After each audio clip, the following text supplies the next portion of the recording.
Hello, this is Joe Pryor with the virtualrealestateteam.com in Oklahoma City, a part of Redbud Realty and Associates. I want to talk about an article I read today in the New York Times, and it was dealing with credit reports and how businesses are using credit reports to keep people from being employed, possibly, or even terminating people's employment based on what's happening to them and their credit rating. Now, what was a couple of disturbing numbers, I think, at least to me, and again, this is not a political post, this is just a reality post about what would happen if you go into foreclosure due to a hardship. But in 1992, approximately 22% of businesses in the United States were pulling credit reports on their employers, or employees, or future employees potentially. Right now, that number is 60%.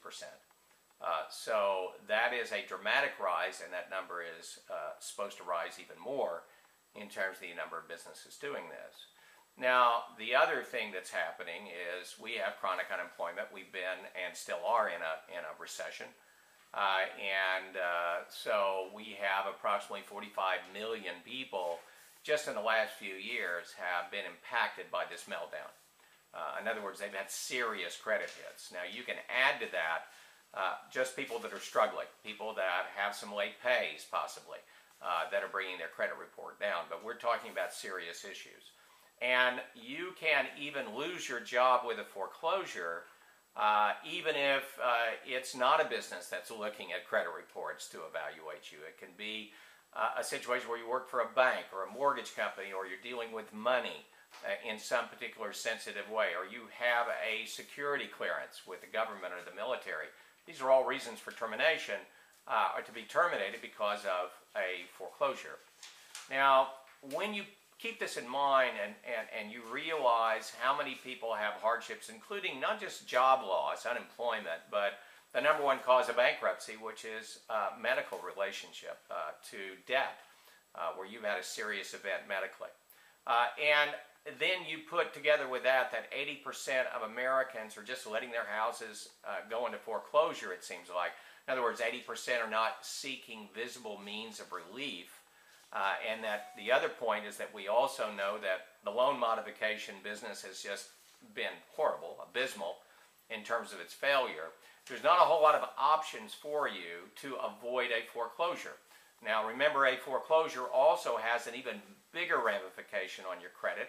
Of course, you have the late pays anyway, but it is a 100 to 150 point event typically in terms of a further reduction. That may take you years out of being able to buy a home. It even may be a situation where you can't get a decent loan on a car. So my suggestion to you is this. If you are in financial distress due to divorce or a medical problem or job loss or income loss, or you're forcibly were said, you got to move and we're not going to give you a relocation package if you want to keep your job, you qualify for a short sale. Now, as much as I would like to say that we have a 100% success rate, we don't. But over the last couple of years, we've had about a 92% success rate. You know, that means there's some of these that can't be saved, and I'm going to do a video after this talking about those kinds of situations, but in most cases they can be. So if you are someone in the Oklahoma City area and you want to get a new job, or you want to keep your job, or you want to be able to get a home in the future, don't just bury your head in the sand and just let your home go away. A short sale is something that allows you to go to closing with $0, get out of that house that you can't pay for anymore, that may prevent you from even buying food, and rebuild your credit over the next few years. So that if you want to buy another house, that you can. If you want a good job, you can get it. This is Joe Pryor with the virtualrealestateteam.com in Oklahoma City, where we deliver traditional real estate values with the speed of technology.